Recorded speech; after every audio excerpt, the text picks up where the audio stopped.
Hello chess fans, this is Rick from Chess to Impress with the first video on the 2020 Candidates Tournament, covering round 1. It has finally begun. And these are the 8 players doing battle in Yekaterinburg in Russia. You can see the numbers 2, 3, 4, 5, 8, 11, 12 and 39 of the world. Of the top 10, only Levon Aronyan, Wesley So, Timur Rajabov and Shahryar Mamedyarov are missing. I will do daily videos on the Candidates Tournament and I will do it differently from everybody else, at least I hope so. I presume most chess channels will cover one game in detail and only show the results of the other games. I will cover all 4 games in one video and the aim is to make sure the video does not get any longer than about 15 minutes. This means I cannot show every move, I will show the highlights from every game and will give you a flavor that way of all games played in this Candidates Tournament. I have followed the games on many platforms, on Chess24, where we have Grandmasters Svidler, Gustafsson and even Magnus Carlsen. We have the St. Louis Chess Club with Grandmasters Sarawan, Ashley and Ramirez, and the official FIDE Chess broadcast with Grandmasters Mirosnichenko and Dubov. I have followed them all, and many of the comments I will make here are coming from these Grandmasters. I'm also using the comments from the players in the press conferences. I hope you like the format I'm using for this tournament, and if you do, I hope you will share it with your chess contacts. Let's get started. We'll start with the game of Maxime Vachier-Lagrave with the white pieces. He was a last-minute stand-in for Timur Rajabov, who withdrew from the Candidates Tournament because of the coronavirus. On the black side, we see Fabiano Khurana, the winner of the last Candidates Tournament, and he was the challenger in 2018 of Magnus Carlsen. It is the 17th of March 2020 and Maxime Vachier-Lagrave opened with the e-pawn. And let's look at the opening. It is a Spanish opening. Let's put some moves on the board because Khurana in the press conference made an interesting comment on this point. Vachier-Lagrave played a5 here and Khurana said after the game, this is a very sharp line. a5 is one of the most double-edged line in this opening and it's a double-edged opening in general. It was a bit nerve-wracking to get in such a sharp position. Khurana played bishop a7 and the game continued. Khurana said he thought he understood the position better than his opponent. And let's jump to the 32nd move, queen d2 to d3 from Maxime Vachier-Lagrave. Material is equal, and here Khurana played knight g5. He said about this position, it's tactically dangerous for both sides, and I couldn't find something clear-cut here. He said it shouldn't be the right move, knight g5, but I did not see anything else I liked. And after that, it was a clean draw. Vachier-Lagrave took on g5. Khurana gave an in-between check. The king stepped aside and Khurana took the piece back. Rook f1 and 10 moves later this game was drawn and it was the first one to finish. Not a very exciting game, not many critical moments to show you, but quite a comfortable draw. With black from Fabiano Khurana. And I'm sure both players are happy that they have the first game out of the way. The second game to finish was an all-Russian affair. Aleksander Grisha with the white pieces against Kirill Aleksayenko with the black pieces. We had an English opening in this game and this is the position after the 24th move from black, knight d6 to e4. Attacking the c3 pawn. But is it really? Grisha played here knight d2. Can we now not just take that pawn on c3? What happens after this move? If you want to look for yourself, what is the refutation of knight takes c3? It's not very difficult. Queen c4 check is a double attack.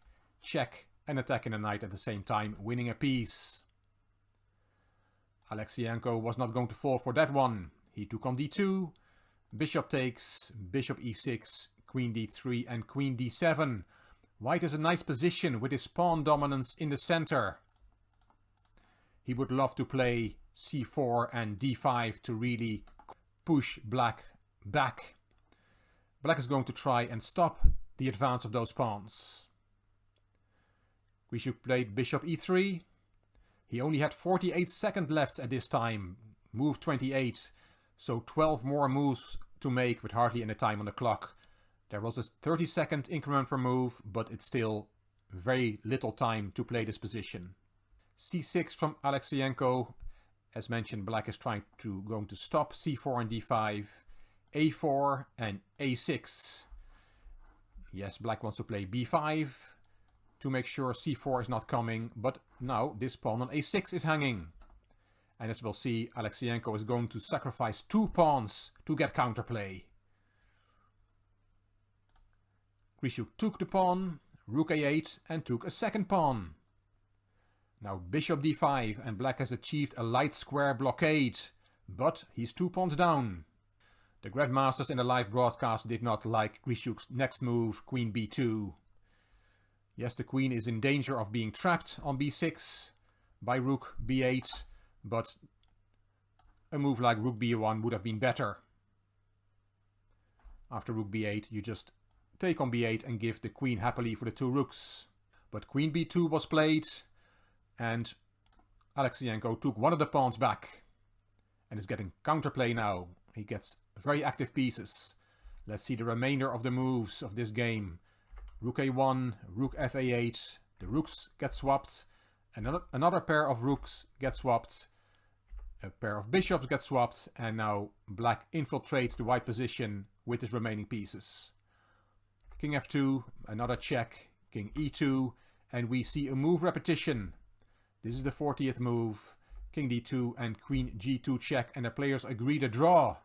A very nice play from Aleksander, the wild card, number 39 in the world. He really has a point to prove in this tournament that he belongs here. And this double pawn sacrifice to get activity, get counterplay, is really, really nice. Grisha probably could have played it better, but he was very low on time and did not find the best moves, and this game ended in the draw. The players from the same country play against each other in the first rounds, and that's why we see here the old China clash. Liren with the white pieces against Wang with the black pieces. We had an English opening in this game as well, and this is the position after the 29th move from Ding. Bishop b2 to c1. Material is equal.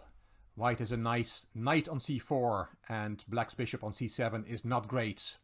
As Wang explained after the game, white has to play for either the f4 break or the g4 break, and Ding is going for the f4 break. Let's see what happens.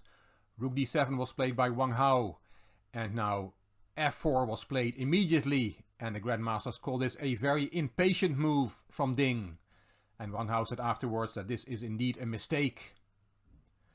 What Ding should have played, according to Wang is king f3.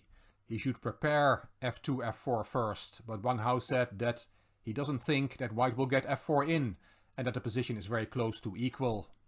He showed this variation, knight f8, king e2, and knight e6, and he said knight e6 defends black's position really well, and he's preparing g6 and f5 with equality, said Wang.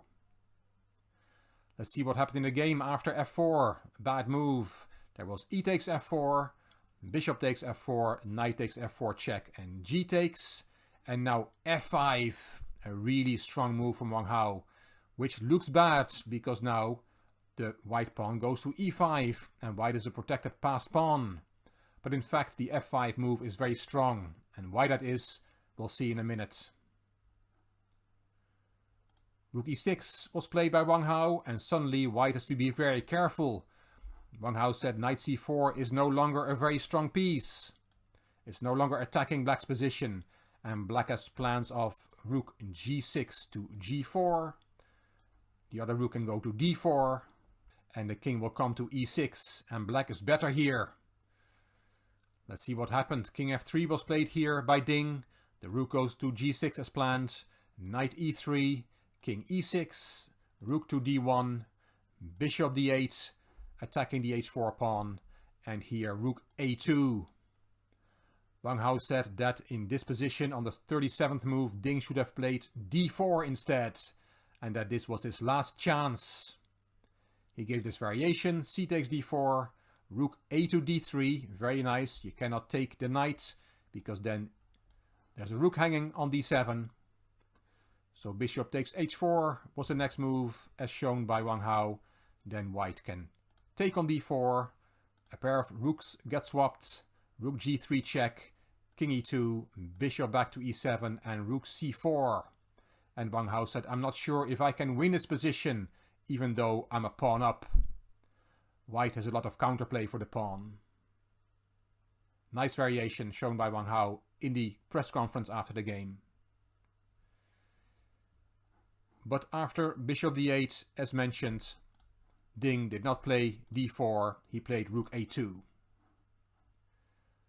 Rook d4, and now both players had to make sure they would get to the time control. This is move 38, knight c2, attacking the rook, rook drop back, knight e3, attacking the rook again, rook d7, Wang Hao said here, white only had 30 seconds for the 40th move, and he just wanted to see what white would do here. And Ding played rook d2, d2, and Wang Hao said he should have probably have played the other rook. Ding was probably worried that he would lose the a-pawn. Bishop takes h4 was Wang Hao's last move before the time control, and I'll show you the remaining moves. Black is winning now. Rook g2, rook g4, very nice move. Yes, that rook can be taken by the knight, but then black will get very strong passed pawns, connected passed pawns on the king side, and that's in fact what happened. Rook h2, g6, now Ding took the rook, f takes, g4 check, king e3, bishop back to e7, rook a to c2, and h4. And these pawns are so strong that Ding see any point in playing on. He resigned here. Those black pawns will keep going. The king will come to f5 to support the pawns. And the engine indeed says that this is an easily winning position for black. Simple enough technique for a top grandmaster like Wang Hao. A great start for Wang Hao, winning the first game with the black pieces, and a bitter blow for Ding Liren. In a press conference after the game, Wang Hao made it very clear he was not very happy that this tournament was being played at all because of the coronavirus.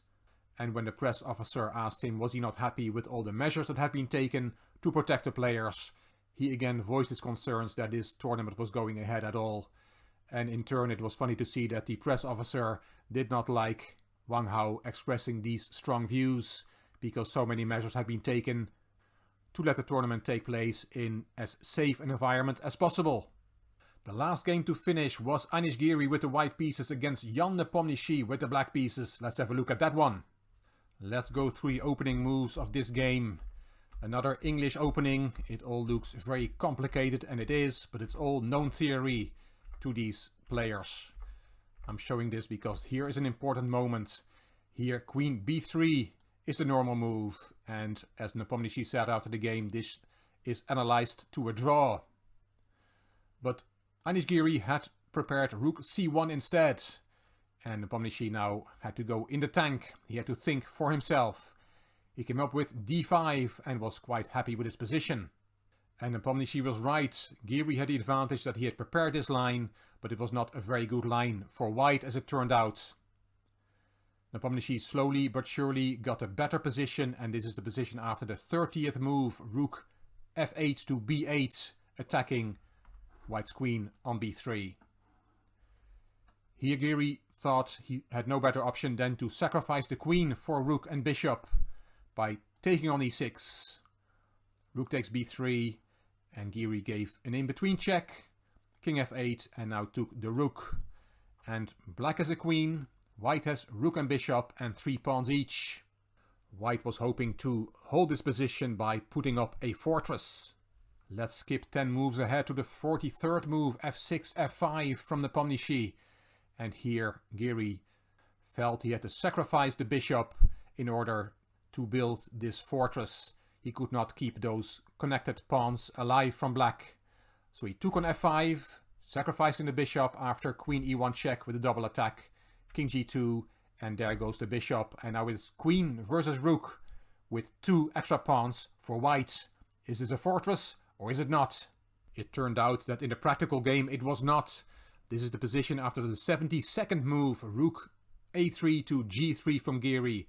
He lost his pawns, and he's still hoping that black will not be able to break the fortress. Nepomniachtchi played king d4, rook e3, and now a wonderful move from Nepomniachtchi. He played queen d1 to d3, giving up the queen. But if white takes it, he is lost. And it's not only just giving up the queen, it's also building a bridge for the king to come around. That's also crucial in this position. Giri resigned here. And why did he resign? What happens if you take the queen? Well, then there is e takes d3, and this king and pawn endgame is a simple win for black. This pawn cannot be stopped. Let's have a look. King f1, king c3, king e1, king c2, and there's nothing you can do to stop the pawn. f4, d2 check, and the next move will be d1 queen, and this pawn is not quick enough. Also, if you take the queen, e takes, and you start running with the pawn straight away, then you are not nearly on time. d2, f5, d1 queen, f6, and black very easily stops the white pawn. What about if after queen d3 you don't take the queen but play rook g3, trying to maintain the blockade? Well, then black can bring the king around because of the bridge that black has built.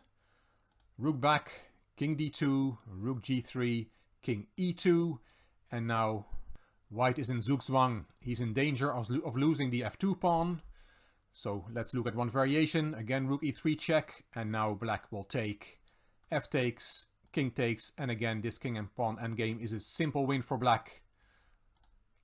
Like this, e3 check, and this pawn will go through.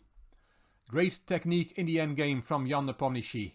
As very sportingly acknowledged by his opponent, Giri said with a smile that he thought Nepomniachtchi had played very, very well in this game. A picture of the handshake after the 73rd move.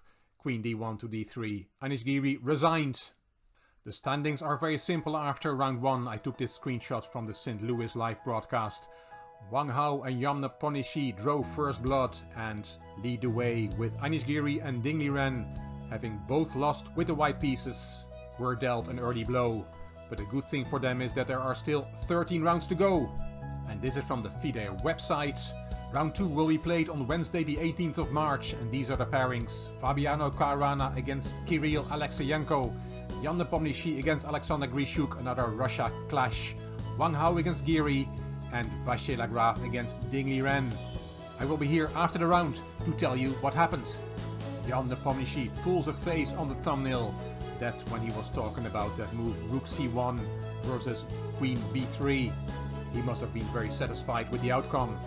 I hope you enjoyed this video. If you did, please give it a thumbs up. Please subscribe to the Chess to Impress channel, and please leave a comment. I will read them all and I will reply to them all. If you like this video, if you like the coverage of the 2020 Candidates Tournament, then please share it on social media by clicking the share button on YouTube.